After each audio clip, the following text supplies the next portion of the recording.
Hi everybody, Adam Steele from Hot Pole Studios here, and a little while ago I did a review of the Austrian Audio Hi-X15 headphones. That's these things here. And one thing that came out of it is the price range for these was quite high, and the sound was very kind of mid-forward, like wearing a pair of NS10 monitors on your head, which for a lot of mix engineers I think is quite a useful tool to have. Some people disagreed, but of course some people are going to disagree because that's what opinions are for. Anyway, from the takeaway from that, the price point of these was a little high, and the sound was not to everybody's taste. Now Austrian Audio have come out with the Hi-X15, which is a much more affordable version with a different sound and a different setup. And they've also come up with the Hi-X25BT, which are Bluetooth, and also you can plug them in as analog headphones. So let's talk about those more right now. Now I've left the protective plastic on these for now, just while I've been getting first impressions, but I've tried these on Bluetooth mode and I have to say the sound is really quite impressive to me, but not impressive in a kind of overwhelming, made to be impressive kind of way, which is hard to describe. I know describing headphones on YouTube is a difficult thing. It's something that I can't just put these on your head and have you listen to them yourself, which is a real shame. But what I can do is try and convey to you what I found. And what I found is the 15s and the 25s, the sound to me is the same. I don't know whether it's because they're using the same drivers, same cups, same materials. I suspect that's what it is. But the X15s are headphones in the traditional sense, and they have a cable that connects them, and they go off to your iPod or DAC or whatever it is, piece of gear interface that you're using. And so the sound of these is pretty much interchangeable in my opinion. So I'm going to be talking about the X25s a lot more in this review, and anything I say about the sound, or what I consider to be the sound, reflects also on the X15s. Now I'm going to talk about the price point straight away, because these X55s, which are designed to be mixing headphones, like I said in my previous review, these are currently at retail for £250. Roughly the same in euros or dollars. Although for dollars it's probably a little more, and then add your sales tax in whatever region you live in. And then euros it is probably a little more, but we're talking rough ballpark areas here. This is what I would call a mid-priced set of headphones. £250 euros is nothing to sniff at. That's a lot of money, and these serve a specific purpose. I've been using these at home as well as for mixing, and actually once you get used to the high-mid presence on these, they're actually quite nice to listen to. Probably not for more than an hour or two at a time because of the way that sound can be a little overbearing, but then the same people who mix on NS10s don't seem to have that problem if you take regular breaks like you're supposed to, all that kind of stuff. The accuracy on these is reflective of the results you can get. The X15s, however, are £90 or dollars or euros, probably $120 after sales tax, that kind of range, which is significantly lower. And that puts these in the price range of somebody who wants a nice pair of headphones to connect to their portable media player, or to go with their interface where you might have only spent €100, €120, pounds on the interface itself.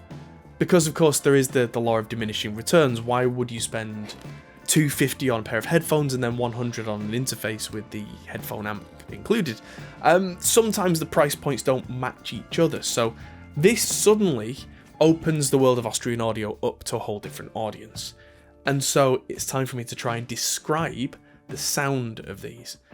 Now, yes, the little tab is sealed. I've put these back in their box, but I've spent some time listening to them, and significantly more time listening to the 25s, which I'll come on to in a minute.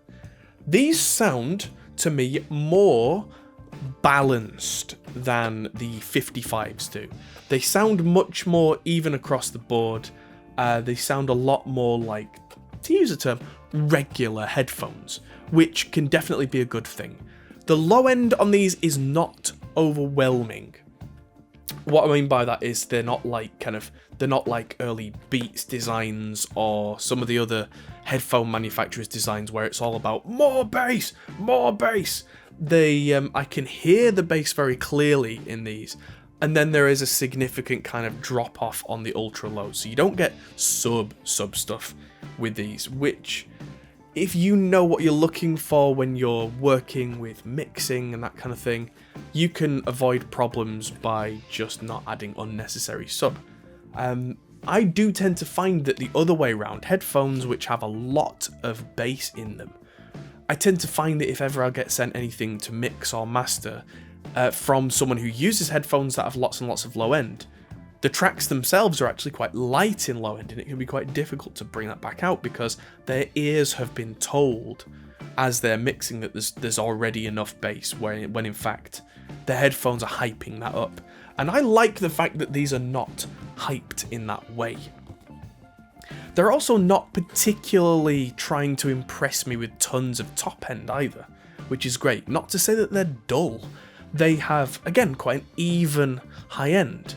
The track that I tend to use in demoing speakers, in demoing headphones, is Scary Monsters and Nice Sprites by Skrillex. I know it's a little old at this point, but it's a go-to for me because of the way that it has these sections in it where it's completely mono, then pans straight out to a wide stereo. There is sub-information in there, there's low information, there's a lot of high-end movement, and I actually heard on these headphones a particular percussive tick-tick-tick-tick-tick kind of thing stand out in the track to me. Not overbearingly, but I'd never really been particularly aware of this particular percussion thing, and it suddenly made itself very apparent on these headphones, and so I was very impressed that I could hear everything separate, which is something that I want out of headphones. I don't want just overbearing noise, I want clarity and separation on everything. Whether there's a little frequency bump here or there to make that happen, I don't know. What I did notice is, I mean, you can see it on the design of these, the drivers are not huge, whereas on the 55s, the drivers themselves are significantly larger, which means that they can push more volume before they begin to distort. And that's a very important thing as a mix engineer, I think, is that even if you do want to mix things loud for a short amount of time, which you shouldn't, but every now and again it's worth a check, you know. Loud is good for a little while. Don't hurt yourself. But I do find that having no distortion coming in from the drivers and the actual membranes can really help you decide on whether things do actually work in a balance, because with headphones with lighter drivers, if you push them too hard, they can start to become an indistinguished mush. And I did find that with these as a negative, but it didn't occur until the volume level was quite offensively loud. Which, again, as somebody who mixes pretty much for a living, I wouldn't use that kind of volume anyway, and I think that's the kind of people that this is targeted to as an entry level. Again, if you need more volume and the clarity, you're gonna pay for it. Now, onto the 25s again for a little bit, because these have some very cool features. These are the Bluetooth version of the 15s, which also means that they need to be powered. They have amplifiers inbuilt into these headphones. And having listened to the Bluetooth version of these, I thought it was pretty good actually.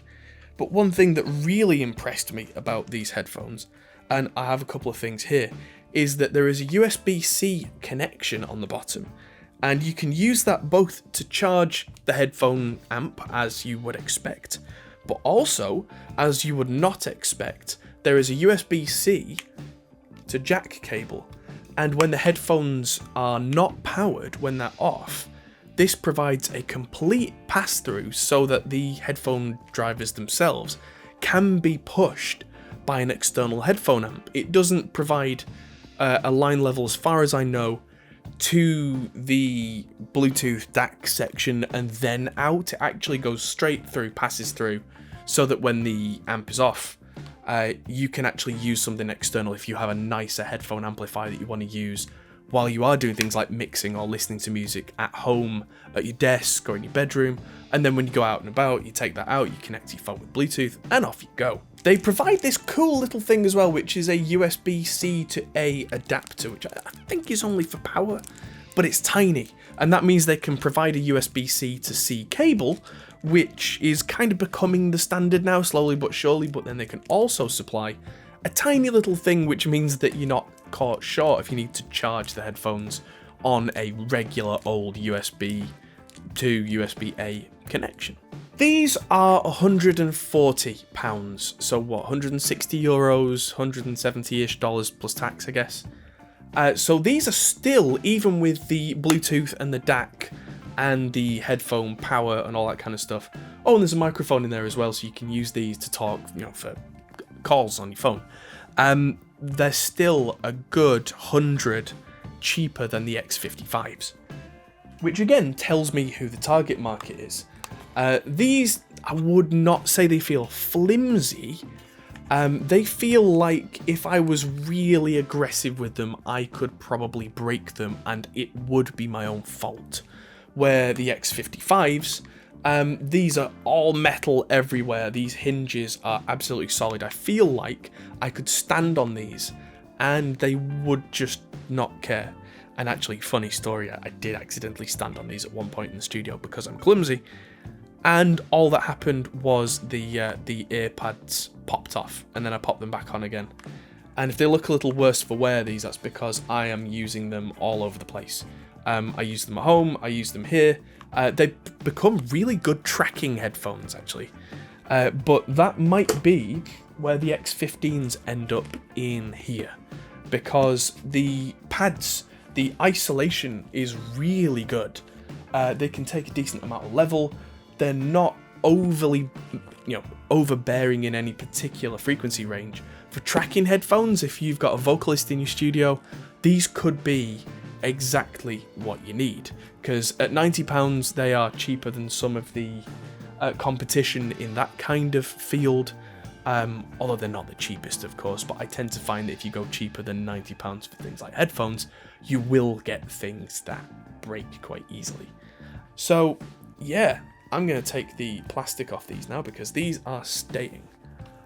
These are probably what I'm going to use at home when I'm just listening to music as a reference, because what I like to do quite a lot if I've done a mix is go and listen on different devices, different speakers, and the 15s will become tracking headphones in the studio because they are really good.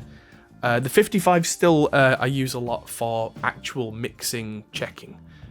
I do still use other brands as well, but that's just variety. I like variety, and of course my go-to headphones, which again, I know this is an Austrian audio video, but I'll mention the Sennheiser 650s. I use those as my main headphones because I use them as my main headphones, if you get what I mean. That I've been using those for 15 years at this point, and I know how they sound, which at this point means that I'm kind of married to them because I need something I can trust.